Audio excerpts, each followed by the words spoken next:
Interesting. Well, depending on which side of the political fence you sit, Wayne Swan being gonged International Treasure of the Year has been met with either humble acceptance or snide giggles. And oddly enough, along the way, the opposition's taking the credit. Well, a little earlier, I spoke with the Liberals' Andrew Robb. You're the opposition's finance minister, I understand. That's right, that's correct, George. So you're the alternate finance minister of the country? I am indeed. Right, so if you got a gong like this one that Wayne Swan got, would you'd be pretty chuffed, I imagine? I would be, certainly if I'd felt I deserved it. Right. Yes, I would be. In fact, any time I see an Australian get an award, you know, I feel pretty good about it, but honestly on this one I'm still trying to work it out, yeah. Well, I was going to say I'd put money on the fact that you don't think he deserves it or that he's earned it.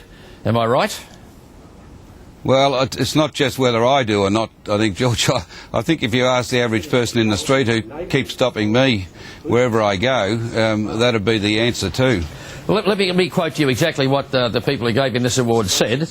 They said that Mr Swan has been awarded this for his careful stewardship of Australia's finances and economic performance both during and since the global financial crisis. Throughout that time, Australia has not only avoided falling into recession, but has been the quote-unquote best performing of the world's developed market economies.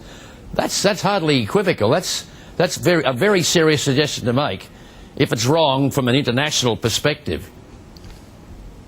Well, you know, the facts about the economy are correct, but it's a question of why, I suppose. You know, I think if I was Wayne Swan 4 years ago, just 4 years ago, and I took over an economy with $45 billion of assets and a $30 billion surplus, well, I think he's more or less acknowledged all the rest. He has acknowledged the performance of previous treasurers and governments, actually. Well, I don't care. What I'm saying to you is if I took over all of that, I do think, and a pipeline full of business, which really kept us going through the worst of the global financial crisis. I mean, the fact of the matter is, George, that, you know, we've seen waste at a level we've never seen before. Billions and billions and billions of dollars. So we've got a debt now approaching $250 billion gross debt. What you seem to be saying, though, is that they're useless economically in the handling of the economy. So somehow or other they've managed to con this international magazine, which gives this gong out every year, into thinking that they're miles better than they really are.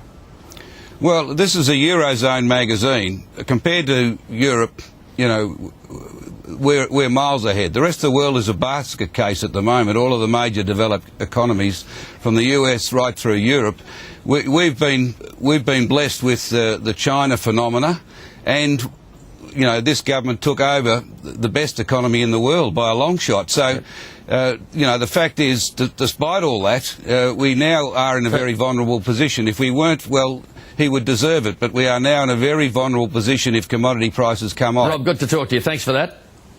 Thanks, George. All the best. Well, for what it's worth, overnight the IMF, the International Monetary Fund, also said that this country's economy was in the best fiscal shape in the Western world.